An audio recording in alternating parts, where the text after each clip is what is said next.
Greetings, and welcome to episode 28 of Ending the Sexual Dark Age. I'm JV Altheras, and this time around, we're reaching once more into the mailbag. Before I get into the meat of the show, I've got a quick announcement to make for those who don't follow Facebook or the website. I must grudgingly inform you that the show is officially back to bi-weekly instead of weekly for the immediate future.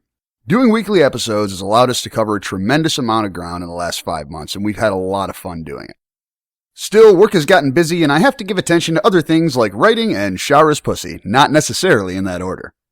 The good news is that I've sold another short story, and I'm working on a novel that's coming along really well so far, so I'll have more erotica for you guys in the very near future. I'll be squeezing in episodes on off weeks whenever I can, but going forward, if you expect a couple shows a month, you won't be disappointed. And Shara and I are available, as always, on Facebook, Twitter, FetLife, and SexualDarkAge.com.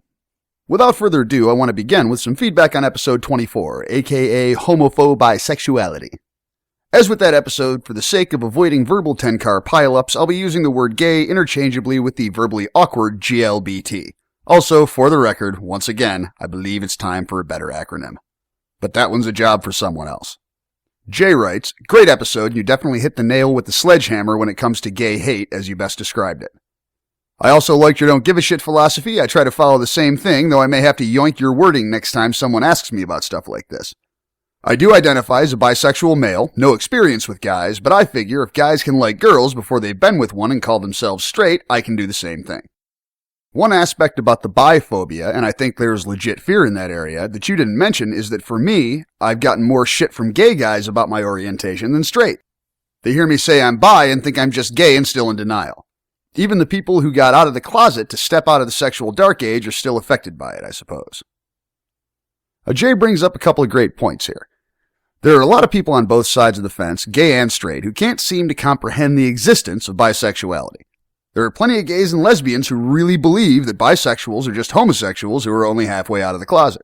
This is bullshit, of course, but I think a lot of things feed into it. Whenever you have a group of people who feel stereotyped and or besieged, they tend to get defensive and territorial. This is human nature, not something related at all to sexual orientation. When a gay guy sees two guys kissing, some little part of him is thinking, cool, we got another one. If one of those guys turns around and kisses a girl, he's back to fucking breeders. Obviously an extreme example, but a worthwhile illustration. I also think that across the vast expanse of the Dark Age, it's actually more generally acceptable in the modern world to be gay than bisexual. It's hard for people to picture bisexual in a stable monogamous relationship, yet it happens all the time. So I think that creates a small presumption that bisexuals are all into group sex, or are all swingers, or are non-monogamous by default. And of course in the Dark Age, if you're not monogamous, well then you're going to burn in hell. I don't have numbers on this, but I'm willing to bet that the average person is more likely to know someone openly gay than openly bi. And I think that feeds into what you're seeing too. For the average straight person in the Dark Age, there's a lot more mystery and confusion surrounding bisexuality, and it's somehow easier to understand that some people only want dick instead of pussy, or vice versa, regardless of their own factory equipment. Only wanting to fuck people from a single gender seems just fundamentally easier for the average person to understand. Likewise, I think that some people are instinctively afraid of bisexuality because absolute polarity is comforting. From the male perspective, for example, if you deny the existence of bis altogether, then if you like pussy, it's proof that you don't like dick. If you accept the existence of people who like both, then you might be one of them, even if you like pussy. All these things are natural aspects of the human condition. The tragedy is how they express themselves in the sexual dark age. As far as identifying as a bi guy, even though you haven't had experiences with other guys, your reasoning is excellent turn of phrase that I will be stealing myself in the future. So feel free to spread the word on the give a shit circuit breaker. As far as I'm concerned, we're square, so you don't even have to give me credit. Our sexuality revolves around our desires, not our actions. There are gays so far in the closet, they're living empty straight existences, and plenty of bisexuals who have never done any homosexual play at all. Sexuality is such a powerful aspect of the human condition that if you don't look your own in the eye, it will fuck with you in ways that are more than a little self-destructive. Which brings me smoothly to another comment on episode 24. Brad writes, "I wanted to thank you for episode 24 about homo and biphobia. I agree that people who are against gays and bis are motivated primarily by hate. I do think that fear comes into play, but it is the fear that they themselves might have a touch of the gay in them. It took me years, decades really, to accept that I am bisexual. I went through 20 years of drug and booze addiction because I couldn't accept that once in a while I like some cock as well as pussy for dessert. I went through all that pain of suffering when I could have been enjoying myself, and someone else. I'm grateful that I have a girlfriend who is accepting and encourages my sexuality.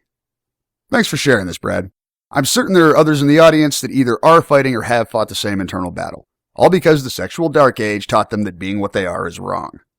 In general, I'm a fan of altered states, but only for the right reasons, which is something I'll gladly get into in depth on a future episode. I usually focus on sexuality for the purposes of this show, but society's attitudes and policies towards drugs are just as barbaric and backwards, so I figure spending an hour talking about that one day will be well worth the time. It's easy to use drugs and alcohol as a kind of a mute button for the little voices both in your head and coming out of the darkness. Sometimes that voice is your conscience and you really ought to be listening to it. Other times those voices are the negative attitudes that we are all drowning in from the time that we are born. When you feel like shit about yourself because the prophets of the dark age want you to, being comfortably numb is an easy and available escape. By and large, Western attitudes towards drugs, and especially American attitudes towards alcohol, are just plain asinine. We can drink to numb the pain, which other than a prescription is the only legal way to reach for comfortably numb in most of the West, and I'll be talking about the fucking pharmaceutical companies on the episode about drugs as well. Odds are you do not need to take a little pill every day to feel better about yourself. Some people do. Chemical depression is a real crippling disorder. But it's overdiagnosed, and by and large, the American public is way over-medicated.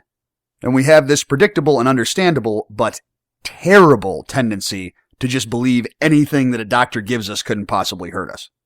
The big downfall of an acceptance of alcohol to the exclusion of other mind-altering substances is that alcohol is a depressant. Long-term self-medication with alcohol usually just results in more depression, which requires more alcohol, and the vicious cycle spins around and around. Drugs and booze can let you get comfortably numb to chill the fuck out and figure out how to deal with your problems, but you've actually got to take the step of facing the problems or you'll just end up drowning in a bottle. The biggest reason I wanted to include Brad's comment on this episode was as a public service message to those out there who are struggling with their sexuality to the point that being obliterated is preferable to dealing with socially unsupported sexual desires. If you feel alone, like the whole world will turn against you because you're a guy who likes a little cock now and then, or a girl who likes pussy enough to lick it, remember that at the end of the day, there's only room for one person in a bottle of booze. Keep looking for help in there, and you'll stay alone. But you are not alone. If you're lost in the dark age, there's a lighthouse on our website. I promise you there's at least one person who won't look down on you or call you names for being what you are, and that person is me. I'd go so far as to count the thousands of people in the audience as well, because I'm sure I can speak for many of them. If it helps, you can drop me an email or post on the confessional page at sexualdarkage.com. But the first step is to stop feeling like your desires mean there's something wrong with you.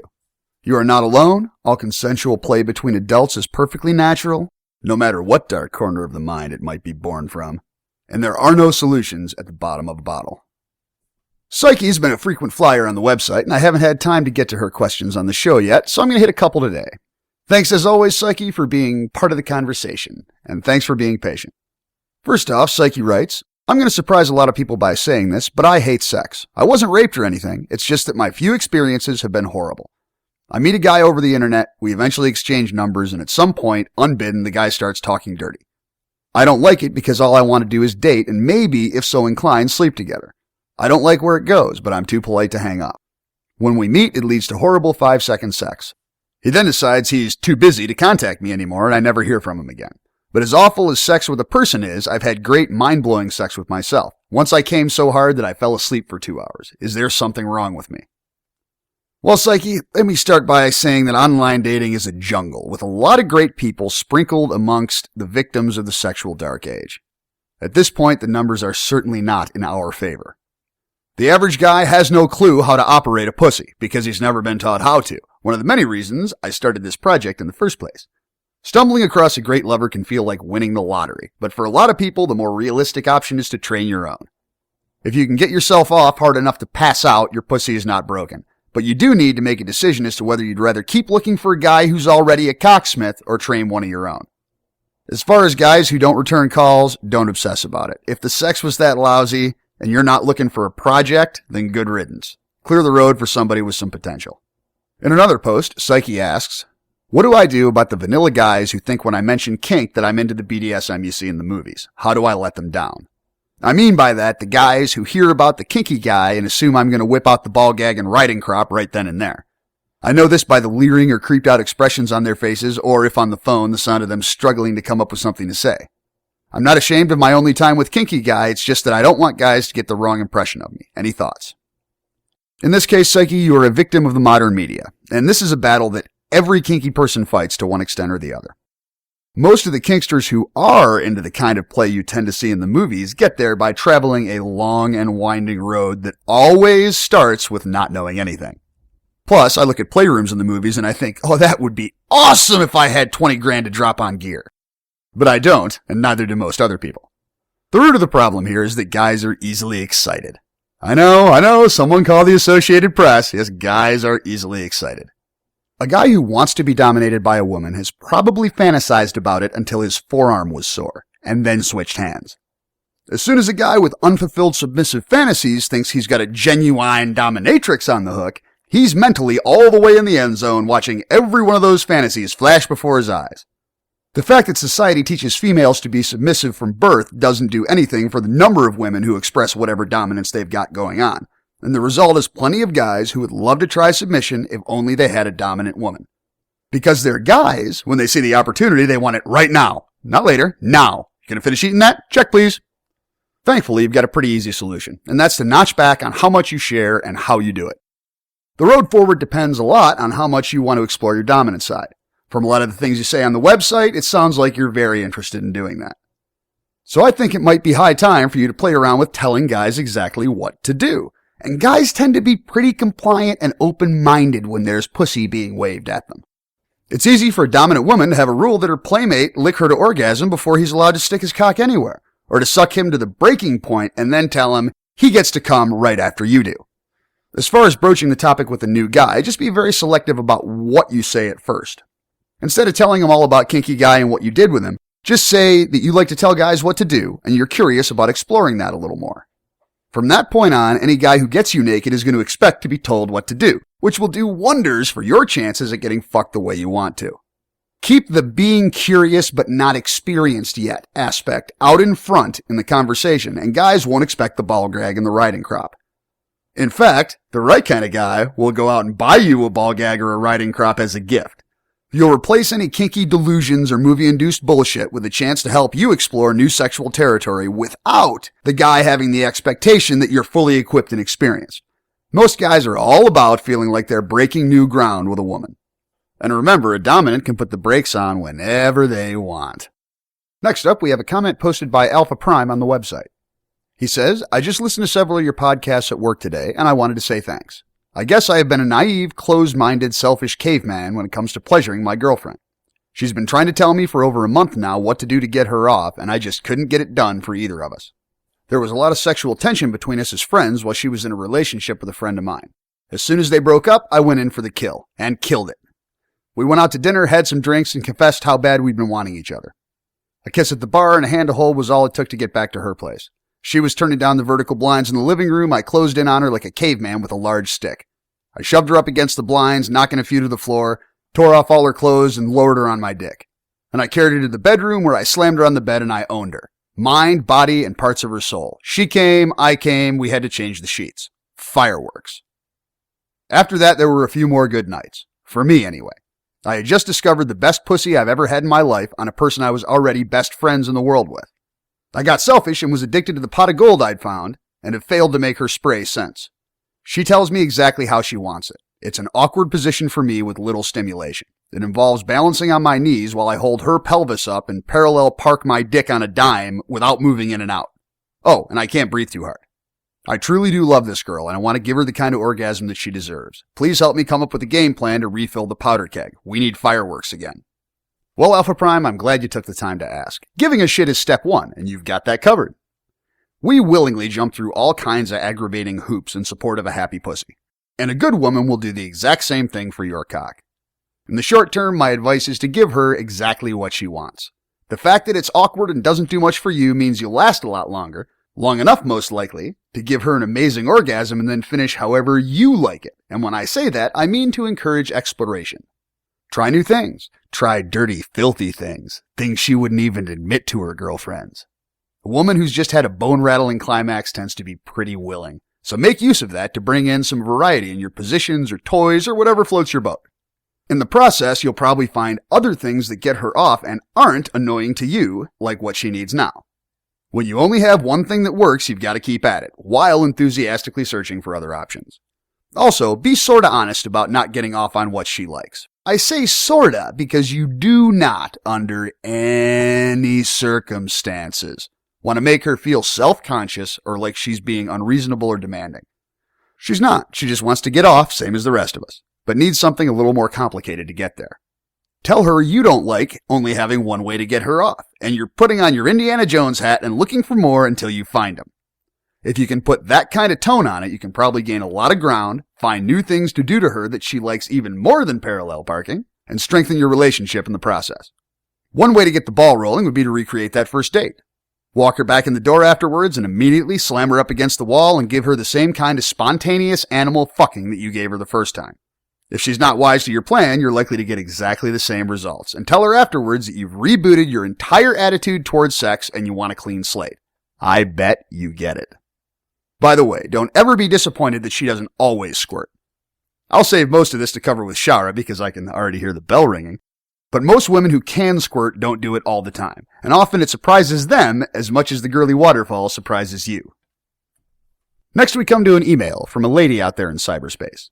She says, "Kink and a dash of sexual submission get me off. Have for years, but it's been mostly by myself. My husband was and is completely vanilla, and so is our sex life up until recently. I love sex, every aspect of it. An experience in college sparked my interest in kink, and it's kept going and growing. Most of my boyfriends were vanilla. One that was kinky, sexually dominant, and into BDSM reinforced the good it and subspace did for my psyche, and that time still haunts my fantasies. The only other non-vanilla guy ended up turning me off from seeking out kink and future mates.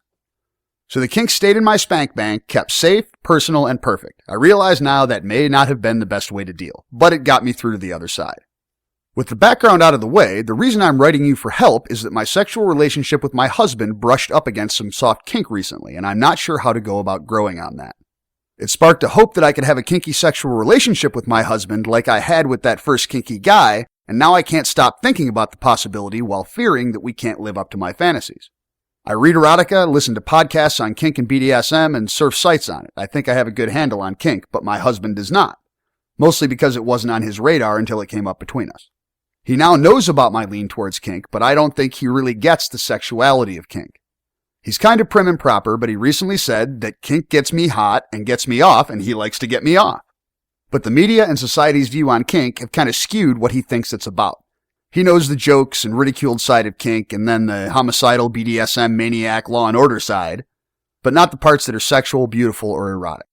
His porn preferences are sites with home movies of normal people having sex, especially if the chick has big tits like I do. While mine have restraints, bondage, domination, leather, spanking, flogging, discipline, etc. Sadly, watching that just makes him laugh because it reminds him of a Family Guy or South Park episode where those things were a punchline. I've looked around online for anything to kind of give my husband an introduction to kink for a vanilla guy who's doing it to satisfy his partner. Or to get an understanding of the psychology behind kink and submission, which is such a big part of it. Or maybe a how-to on sex with a kinky person when he's not naturally kinky. The closest I've come to is an article from AskMen.com on erotic spanking. Kind of the tip of the iceberg, but alright. It was good and it went into the mental aspect a little, which was great because he's also trying to understand how this works for me mentally in my psyche.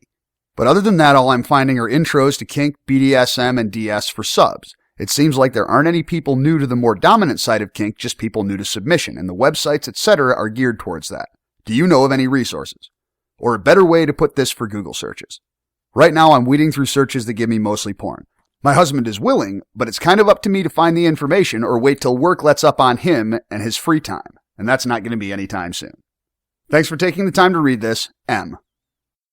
Well, Em, to hit one of your first concerns, it is realistic to worry somewhat about fantasies not living up in real life.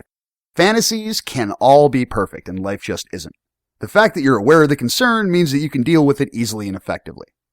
The perfection in your fantasies is all based around great experiences from your past that you had with one specific person. Unless you're still fucking that person, which you aren't, any future play will be different. It can't ever be the same unless all the variables are the same. If that guy was experienced, then stepping a toe in with a husband who's new to kink will probably involve some doubt and confusion and rough road for both of you. That's all okay as long as you stick together about it and communicate. It's reasonable to expect that real life cannot live up to your fantasies, sexual or otherwise. The upside there is that real life can also surprise you and your fantasies can't. Your fantasies can't account for things that you haven't thought of, or the look on his face when the two of you hit a real groove for the first time, or 1,000 other little things. So as you move forward, don't use your fantasies as a standard for success or failure. Eventually, you'll have lots of new material in that spank bank, and you need to keep your eyes on the prize. The really good news is that you've got a man with the best possible attitude towards sex in general. He likes getting you off, and he's willing to step outside his comfort zone to get you off harder and more often. Good stuff when you can get it.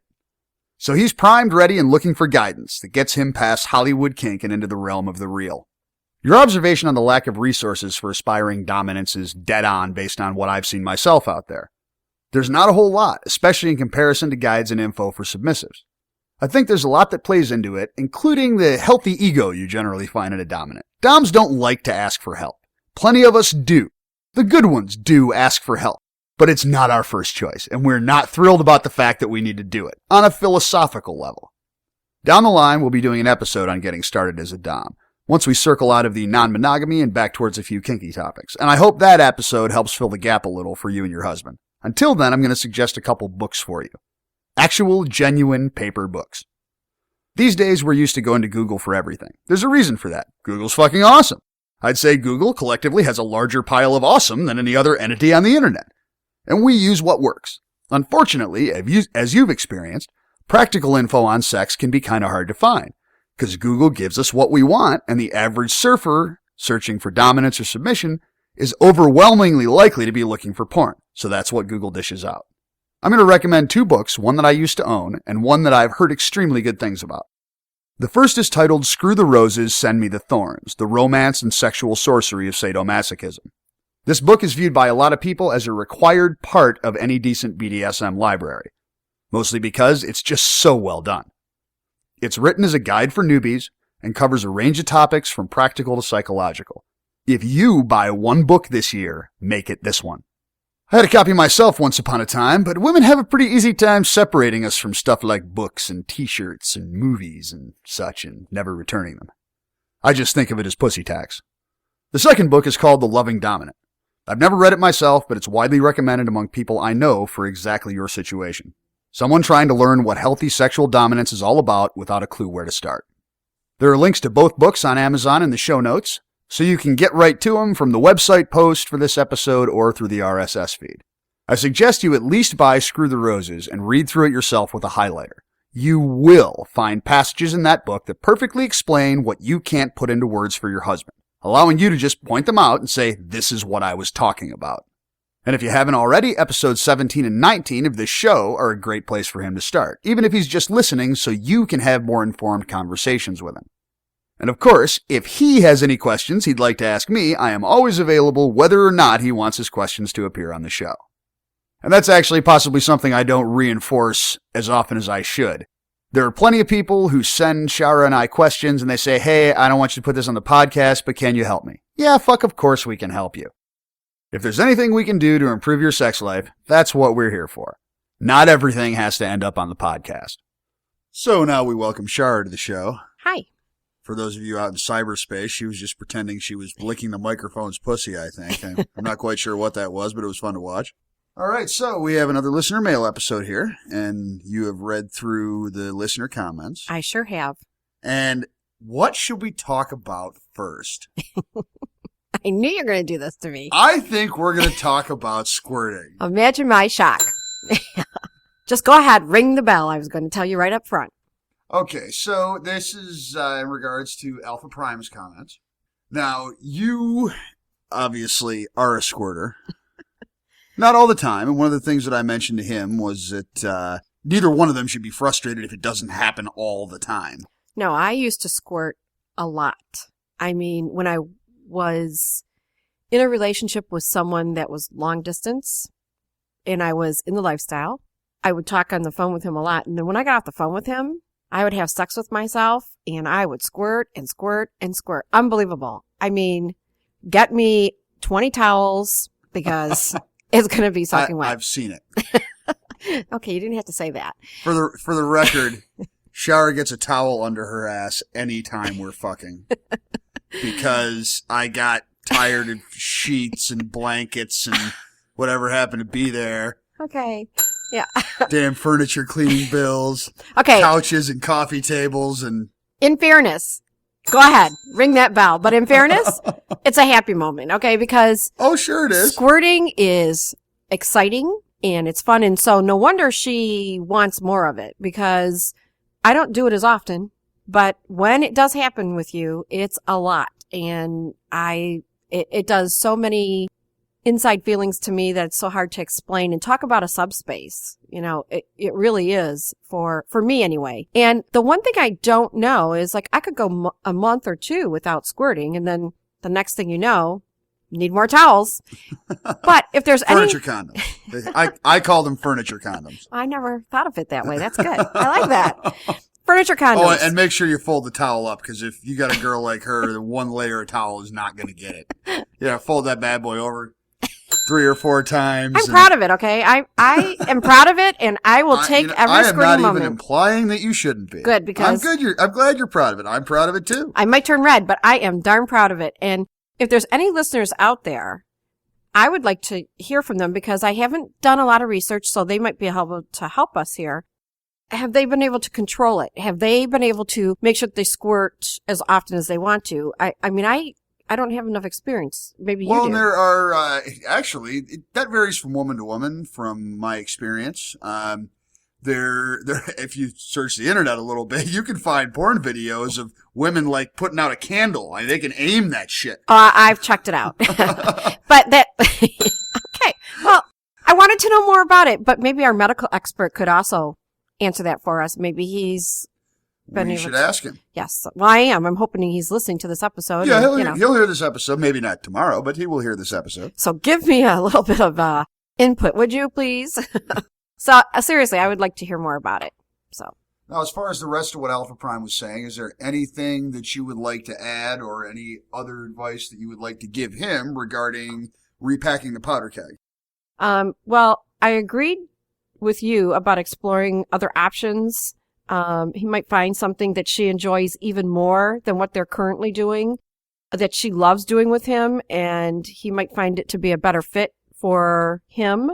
So one suggestion is to let her know that he wanted to try a few more things because he wanted to please her, and see if there's other things to keep the spice going. I mean, even with us, I like it when out of nowhere you decide to do something and it throws me off a little bit, but okay. But I do. I love it. It's exciting and it's fun. And I think that is part of any sexual relationship. You might have a really great time doing sex a certain way all the time, but I could not find one person that would argue with me on that. Well, and she doesn't have a steady supply of fantastic orgasms right now, and he's working on getting her there. So more power to him. Yeah, absolutely. and let us hear about that. And once she's getting that steady supply of bone rattling climaxes, then she'll open up a little bit more, and she'll probably be more willing and more interested in exploring. Did you recommend any certain episodes for him to have her listen to? You know, I didn't. Wow. Well, she could probably ring that bell. Oh, just kidding. Ring the bell. Go ahead. Oh, I caught you there. He would probably be the better judge of which episodes would be most helpful to her. He might want to have her listen to some of the episodes, is what I'm thinking, and might get her creative juices flowing, and she might think of some things, so as a couple to listen to him. And yeah, we always recommend that. So, anything else on this topic? I think I've covered it, but I mean, if I'd like to hear what hear back from him and see how it goes. Oh yes, definitely. We always like to hear back. We do. Now, as far as the first couple of things, the feedback on episode 24, the episode on homosexuality, homophobia, etc., we've got a lot of, actually, that episode was probably, in fact, I won't even say probably, that episode definitely generated more feedback faster than any other episode we've done. It did. It was really a great episode. Yeah, and it was nice to see, once we saw how fast the comments were coming in, that there were a lot of people out there who were waiting to hear somebody say a lot of the shit that I said in that episode. Yeah, so it was kind of good to hear that, because it's kind of, refreshing. to get all of that out there and hear the responses or the questions that were coming back and forth. I couldn't believe how much mail you were getting. Not necessarily that it had to be on the episode, but you had a lot of comments and a lot of mail. So that was a great thing. And I would go so far as to say that as far as orientation, bisexual guys are probably the most marginalized and least thought of. For a lot of reasons that I talked about in the episode. But it was nice to hear from a lot of you guys, and hopefully anybody who is struggling with their own sexuality, anybody who's got interests that they're afraid to explore or afraid to admit, as always, we hope that this show provides a forum for everyone to realize that there are plenty of other people out there dealing with whatever it is you're dealing with. I agree. And that one part where you talked about across the vast expanse of the dark age, it's actually more generally acceptable to be gay than bisexual. Yeah, I think that's a true statement. Yeah, oh, yeah, I agree with you there. I want to say that I think for me, bisexual, okay, I was afraid to explore any part of that because of part of it was where I worked. It was more of a prim and proper situation for me. So, well, any office environment is likely to be like that. I mean, unless you work at Google. Well, and it's funny because I've also worked in the medical field, and so and they're much more open about things than I ever realized. But I held some. Well, you're going to be a little more open when one of your jobs is to get a shit sample from somebody. I mean, that breaks down a few walls right away. Well, I held a couple executive positions, and so for me, don't get me wrong, I had the men always asking me out and things like that, but physicians and and some of the physicians out there, very kinky, they really, to say it was some good times. But until I knew that they were like that, I was this shy little girl and, wanting to experience and try things out. And as you know, I was always, I was playing Paging with Dr. Feelgood. Yes. Oh, has Shara ever gotten fucked in an exam room? Do I have to answer that question? You already did. Oh, you have no idea. Apparently not. No, now that I think about it, as you ask that question, there are things I just realized I have never told you. Oh my gosh. Oh, back in that day. Anyway, I, as we talked about, I started experiencing masturbation at a very early age, what I consider to be very unusual for, I always thought, oh wow, what is this all about? Because I was very young. And, so I think that bisexual, or just masturbating yourself, it's like a taboo thing. So getting beyond that, getting past all that is very difficult if you're in as I would call it, a prim and proper, job, or in a home. You grow up with a mom and dad that are all prim and proper, but Lord only knows what's really going on behind those closed doors. But in front of, us kids, it's like a whole different ballgame. So, well, that's actually one of the big problems. Mm-hmm. People, I always cringe whenever I hear somebody talking about walking in on their parents fucking and saying, it scarred me for life. Well, get a fucking life. Really, it scarred you for life. You were ruined because you saw two people fucking in person and they happened to be your parents. How'd you think you got here? Well, I'm going to apologize for telling this story ahead of time to the listeners out there if one of them happens to be the people I'm talking about, and I didn't mention their names, but this is going to be good. I used to babysit, and I was like the kids' favorite babysitter, so, I was always being called upon, and lo and behold, I also would house sit for them when they'd go away. So lo and behold, one of the times that they were gone, I, was cleaning around the house, and one of the vents were sticking up a little bit. So I tried pushing it back down, but it wouldn't go all the way flat. So I pulled it all the way out, and what's down in the vents is a bunch of dildos. No wonder I want dildo world. It was thanks to these people that I love dearly. I still talk to them today. That's rough, stashing dildos in your... Well, they had 3 kids. What? So? Well, they wanted to hide it from their kids, I guess. But, my point is that I would have found them if it was my house. Shit, you're better off just putting that shit in the nightstand drawer where everybody expects it to be. Yes, but that's because when you were born, you kind of were born at the age of 22. You didn't go from being a baby to, growing up. You just kind of, here he is, 22, ready to go. So anyway, they had all these dildos and I was like, oh, wow. Where's some alcohol? Check. Maybe I'll just go to the store and get my own, and play with them. But she had quite a few dildos in there. Did you play with the boss's dildos? No, I did not. I wanted to. Because I didn't feel like going out and getting my own. When I discovered these early in the morning, I wanted to just stay home and play. But I did the good thing, and, of course, I did not know I can imagine the next morning talking to your friends. Yeah, it was crazy. I was cleaning. All of a sudden, pile of dicks. Woo! I never told them. So, and, I know they're still kinky, and I'm guessing that he might even be listening to some of these episodes, and I haven't ever asked them if they do. But, I just have to... kind of say, I found them. Well, if that person happens to be listening to this show, I will make a promise. Email jvaltheros@gmail.com and you will get the bell rung just for you on the next episode of Ending the Sexual Dark Age. Actually, whatever episode comes after when I hear from you. Heck, I love them too so much that I would ring the bell for them. I would, if you're listening and you know who you are, just let me know. All right, so let's move on to Psyche. Psyche has been a very active participant on the website, which we encourage everyone to do. Yes, thank you. Thankfully, some people like Psyche and a few others tend to be fairly active. Her first question was, or her first comment that I addressed on the show was regarding her general dislike for sex, even though she can masturbate herself into a coma. And you know what? And that's another thing Shara happens to specialize in. And I'm just going to say congratulations to her. You go, girl. And you do it as often as you can. And you keep on going. And for any other female listeners out there, let me know. I would recommend this as your homework assignment to see if you can have mind-blowing sex with yourself to the point that you pass out, because it is fun. And I have done it too, Psyche, many, many times. And I still do it today. And it's a lot of fun. And I get a lot of good rest, hours of rest. I wake up and I'm like, oh, wow, that was great. So you go.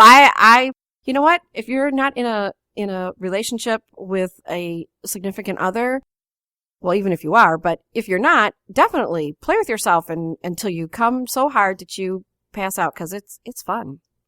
Now, is there anything else you want to say on her first comment? You mean about the mind-blowing sex with herself? The mind-blowing sex with herself and the fact that she can't find a guy that can give it to her right. Well, stumbling across a great lover, as you had mentioned, is like winning the lottery, and I won the lottery, so thank you. I'm very happy. But your response here is where I'd want to talk about her statement and your response a little bit. I had guys who loved my voice and they wanted phone sex. And I remember one of the doctors that I worked for, he wanted to wanted me to open up my own answering service. He said, you have such a great voice. And I used to get all these great secret pal Christmas cards and things like that from him. And, I should have just did him too, but I didn't. Anyway. You missed one? I missed him. He slipped through the cracks. Not that I didn't want to with him, because he had the voice, he had the charisma, he had it all going. But anyway, sometimes I was in the mood and sometimes I wasn't. So if I wasn't, I had no problem with telling them that. And she mentions that she has difficulty because she's polite. And I think that if it's something that's like off your list and you really don't want to do it, you need to let them know that kind of up front. I would tend to agree with that. I mean, a lot of people, phone sex, I can take it or leave it. I mean, it doesn't. Yes, I know. It doesn't do a whole lot for me. I'd rather have the in-person sex. Me too. I mean, other than, for example, when you have been out of town. We're not going to talk about the thing, are we? Oh, I hope that wasn't too loud. Well, now we have to.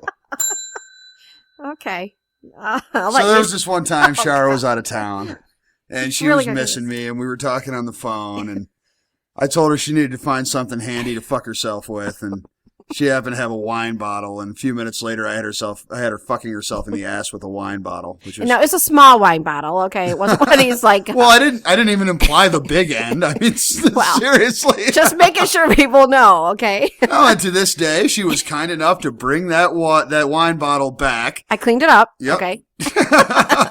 She brought the wine bottle back to me full of little souvenirs from where she was, and it sits on my shelf to this day. Yes, it does. Anyway. You just can't stop yourself on that wine bottle, can you? Oh, well, every time I walk in here and I see that, it just brings back some pleasant memories. Oh, really? It's a coincidence that it's so close to the door. Right where I keep my collar. Right where I keep the collar. Just happens to be there. You just happen to have to look at it every day. What a tragedy. But anyway, moving on. So that was one thing. I think that if it's not something on your list, I'm not saying never do it, but, look for in the relationship what it is that you want, and obviously giving back. But if you feel like you're giving more than you're getting, then that's not going to work out very well either. But I never understood after I dated a guy and thought the sex was just kind of like, okay, I could never understand why they called me back, and then I realized. Really? Do you understand so little about men?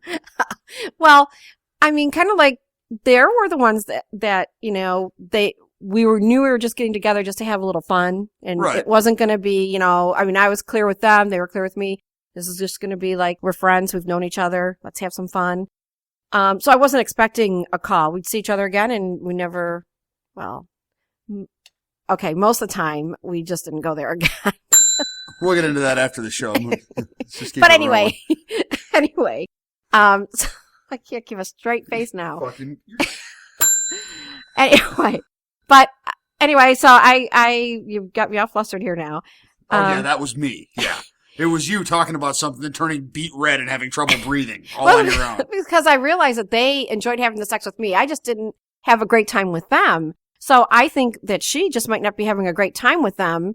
And so it's not a big deal that they don't call back, because I don't think she really wanted them to. That's my understanding. That's one of the points that I made. I mean, she might very well have, if it really was an unimpressive experience, unless you spend a lot of time trying to mask your true reactions and putting on a facade, people can see it. I mean, if she hated the sex, the guys probably knew she hated the sex. That's what I was going to explain, but I agree with you on that. One other thing I want to mention real quick, and we'll talk more about this when it comes to online dating, because this kind of surrounds around... online dating really makes me nervous, but...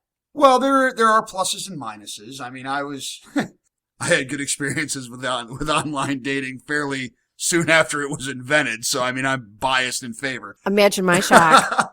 But there's a weird dynamic that can happen there where I think a lot of people keep the relationship online for way too long.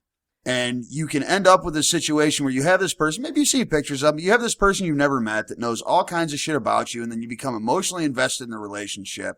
And then there's a lot of pressure for there to be chemistry, even though there might not be any. I agree. That's why you didn't wait too long with me. You just Yeah, I have a general policy that if I'm in an online dating situation, and I recommend this to anyone, if you find somebody that you think you click with, and you're local, this is obviously does not work for people who are talking long distance, but if you're reasonably local to each other, because most people are looking for a playmate that's local, get together someplace for a no strings attached, dinner, drinks, meet there, don't tell each other where you live. It doesn't have to be any big production, but get some FaceTime and find out if there's some chemistry. Because it can be jarring for a lot of people to be talking dirty to somebody that they've never met. Right. Or to have someone they've never actually been face-to-face with talking dirty to them. So. Well, I've done that, but, that's just because it was what they were into. And, at the moment I was okay with that. However, on the online dating, there's so much of it compared to when you first started doing it. There is a lot of game playing that goes on now. So especially for women, I say this because I feel we're more vulnerable if you don't have a good backup system, a good protection system going on. It could be, I even when I met you, I had safety calls and everything, going on, but we won't go into that subject, but. We won't? No. No. Yeah, anyway. See, as I recall, we had a few drinks. There might or might not have been food. We came back to my place. I spanked your pussy for a little while. And then you made a phone call. It was like, oh, no, I'm not coming home. I'm going to be here for a while. Yeah, don't worry about me. It's all good. Well, I did go home that night. Okay, I want that clear to everybody. I did go home that night. Not that it would have been a bad idea if I stayed, but I did go home. Did I fuck you that first night or did I make you wait? No, I made you wait. Oh, you think so? Yeah, I know so. It was mutual. How's that? Oh, look at that face. Fine. Yeah, fine. But anyway, one of the things that a few of my friends have encountered is the bullshit that, they're told one thing about these people. Come to find out, and it takes time to find this out, a lot of what they told them wasn't even true. Well, so, I mean, that's a danger. That's a danger in real life relationships. It's just easier to be a bullshit artist online.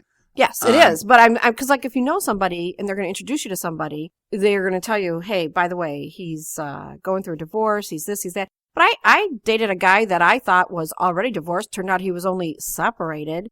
I urged him to go back with his wife because, they had a kid and I didn't think that the relationship was in that bad a shape that I really felt he should give another try. And they've been happily ever after since. And, I get the thank you for pushing me that way and having me try again. But my point is that just if you're going to do the online dating, we're not really going into that tonight. But well, it's a little late for that, but we're going to wrap up the topic fairly soon. Yeah, so that's just obviously we both have plenty to say on that topic when we get around to doing an episode on it. And in fairness to the men, there's a lot of women out there that do the bullshit as well. So I'm not blaming only the men carrying the bullshit. Women do too. So you have to be careful on both sides. So women just happen to be more physically vulnerable because on average we're bigger and stronger. And that's the way nature made us. So, I like that word bigger, right? Oh, we know. Oh man, that fell. While I think that you have a good point, I also feel that it's about the cocksmith versus you had recommended whether or not she wants to go into, finding a cocksmith. While I think that JV has a good point, I also feel it's okay to still look for a cocksmith, but be prepared to train your own should you find someone along the way that you feel is trainable.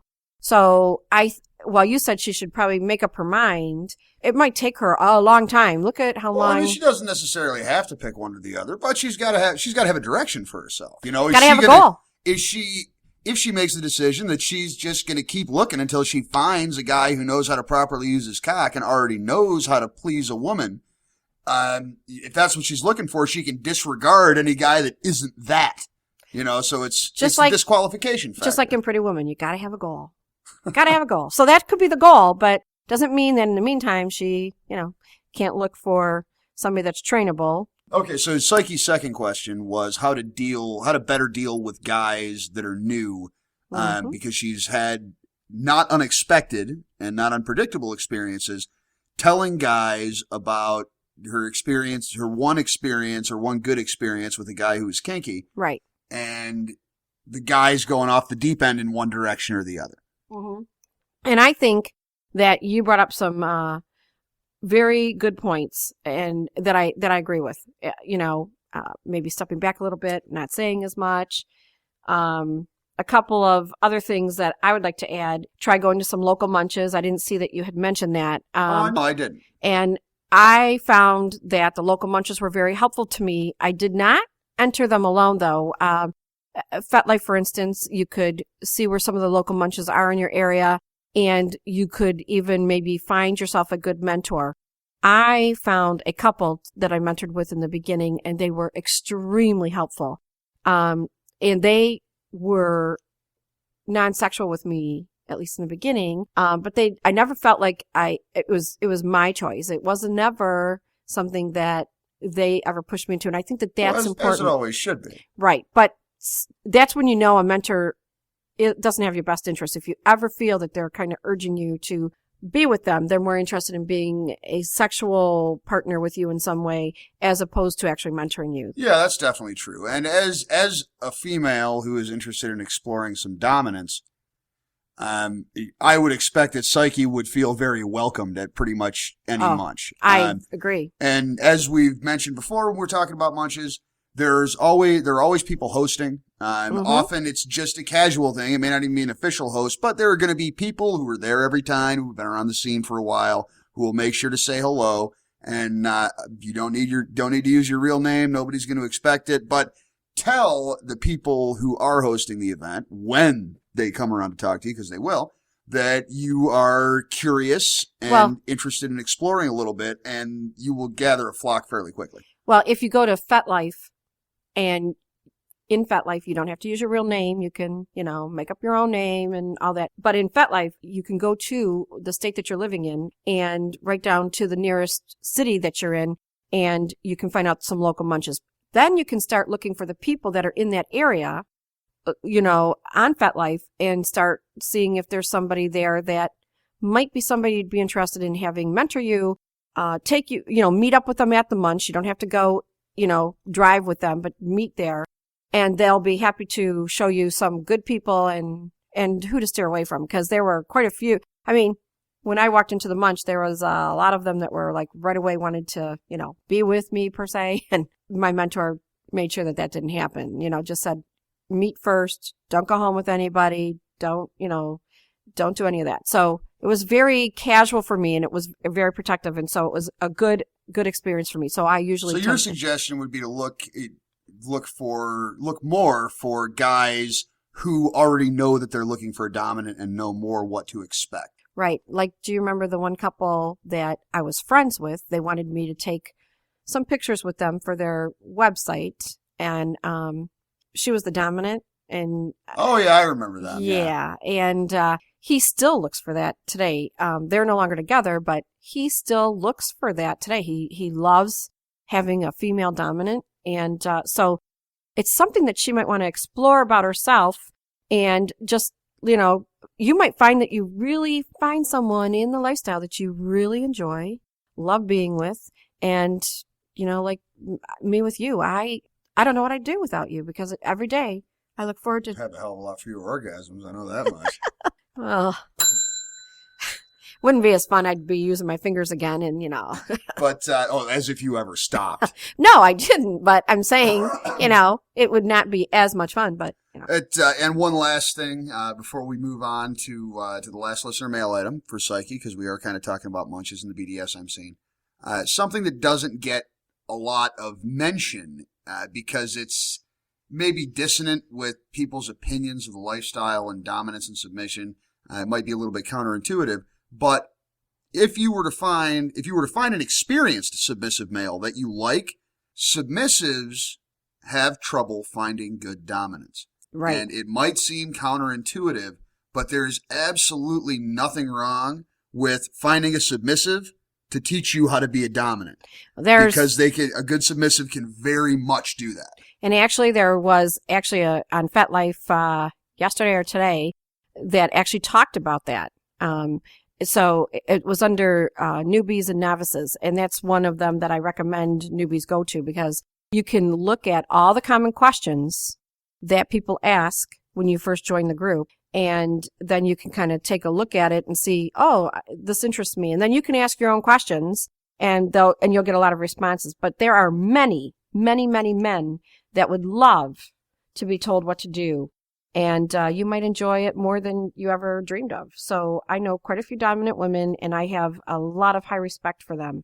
So you could also ask someone that you start dating after testing the waters if they'd be interested in going to a local munch and getting to know others. That's another idea. And another approach might be to express, while some ladies like to lead on the dance floor, you prefer leading in the sexual area, and see what the response is. And that'd be for somebody that's more in the vanilla. And you might be pleasantly surprised at their reaction. We'd love to hear from you, and keep us updated, and hope it all goes well. Let us know how it all turns out. And lastly, we have M, who is a married woman who had a very rewarding DS relationship with a guy many years ago. Mm-hmm. And now her husband is open and willing to jump off the cliff and try to find his footing in kink in order to make her happy, which is great. Props to your husband. And she is looking for a little bit of guidance. So do you have anything to add to what I said?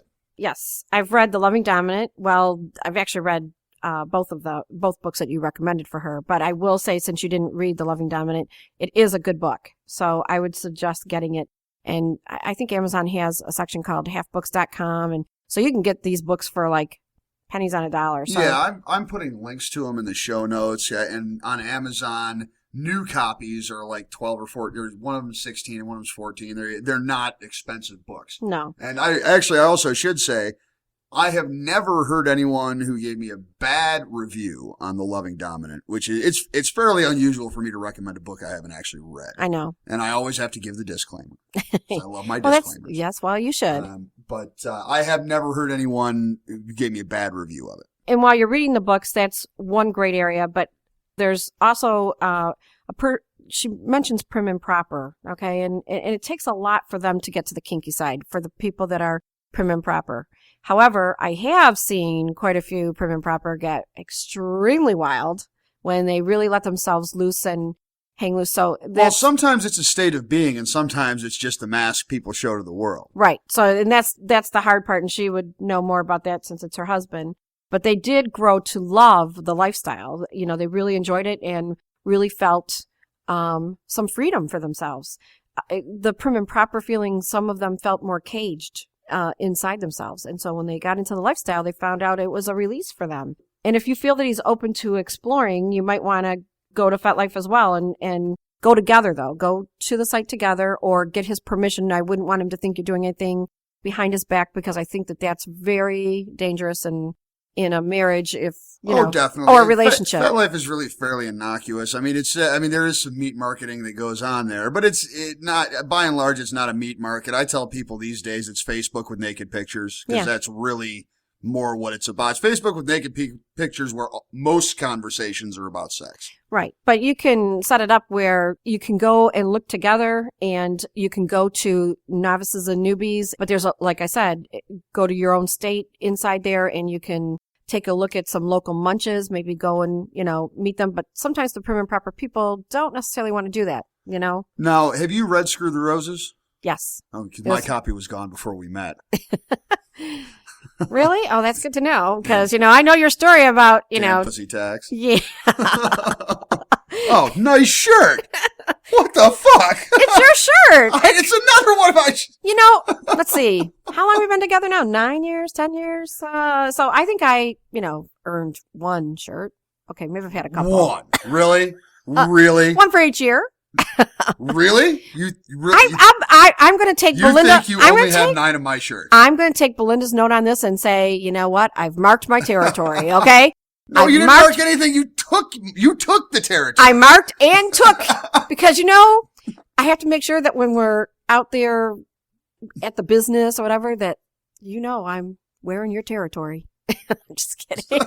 That was pretty weak. I know. I'm going to go on record saying that was weak. Oh, okay. Well, whatever.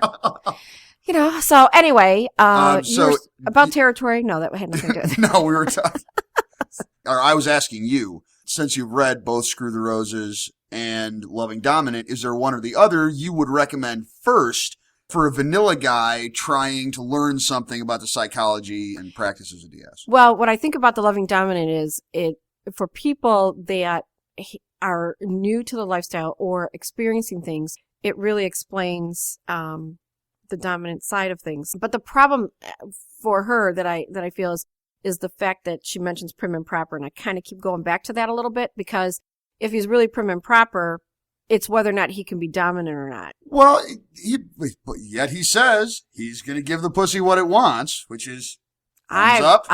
Major thumbs up. I mean, major thumbs up. I mean, I wish that. So is the Loving Dominant more psychology and less philosophy than Screw the Roses? I like them so much, both of them, that I would really recommend if she to get them both. All right, so buy both. Because of the fact that you might read one section and it appeals to her, but another section may not. So it's not about whether it's psychology versus, you know, to me, it's just about the fact that getting in there and reading about the lifestyle and the different, you know, kinks that are out there. But I think that by doing that, reading some of that, and then exploring in FetLife a little bit, there's all kinds of groups that you can join, BDSM Theory, BDSM Mentors, Novice and Newbies. So there's so many out there.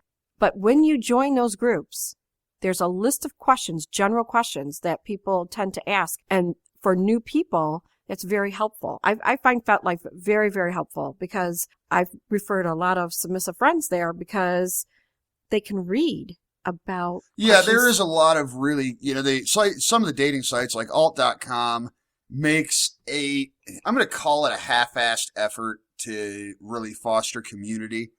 Way back in the day, there was a site called bondage.com that had a much better community. And of course, alt bought bondage.com, so bondage.com pretty much died. Mm-hmm. But they had a much more community-driven atmosphere than alt.com. So a lot of people that go to an adult dating site and the kinky dating sites generally try to have some kind of resources section, but it's like an afterthought. I mean, it's kind of half-assed, and the interface at alt is not real friendly for the groups and discussions.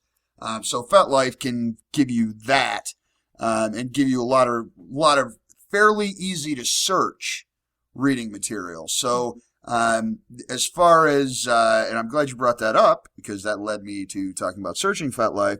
If you are looking to search for information that's practical information on kink, forget Google, try FetLife, and there's not going to be a lot of links to outside sites, but there will be a lot of opinions and experiences by people who have dealt with the same challenges, are dealing with the same challenges, and are Or you can ask your players. own question. Yeah. Or you can ask your own question. So that's what's really nice about FetLife.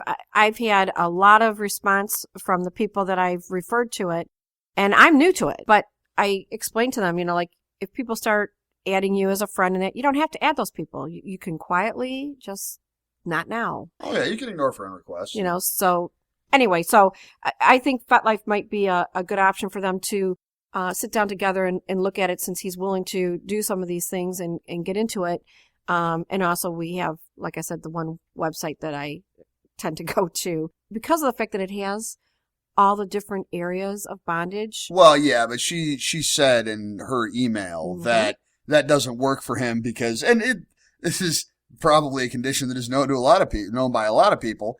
He can't take it seriously because kink is so lampooned. I mean, it's like the entertainment industry will either turn it into the butt of a joke, or they will use it for a slasher film, but they don't seem to do a whole lot that's in between, with some notable exceptions. Right. And the only one that I would say is the exception to the rule on that is probably the Training of O, because they try to take the role of a dominant and a submissive, and yeah. Oh, by the way, recent CSI, Lady Heather no longer owns her house of spank. What the fuck? Lady Heather hung up the freaking spurs. If you don't watch CSI, you don't have any idea what I'm talking about. But Lady Heather was a recurring character on CSI, who is a very kink-positive character in mainstream television drama, and one of the very few. I don't think she hung it up. I think her point was she went out and got a degree so that they couldn't try to arrest her all the time. So I think she just said, okay, I'm going to go out and get a degree now, and now I'm legally doing this. Well, I can't endorse the closing of the House of Spank. How do you know? They didn't. I mean, they might have said that was done, but that's a full-time job. I got a feeling it's behind the back door of her entrance. So, all right. Well, we have managed to ramble on quite a while. It is about time to wrap it up. Is there anything else you would like to say before we tie this one off? Well, there's always the birthdays. So there's, again, if I miss anybody, my apologies. I try to look at your list and my list, and there's Sean. She had a birthday on April 12th.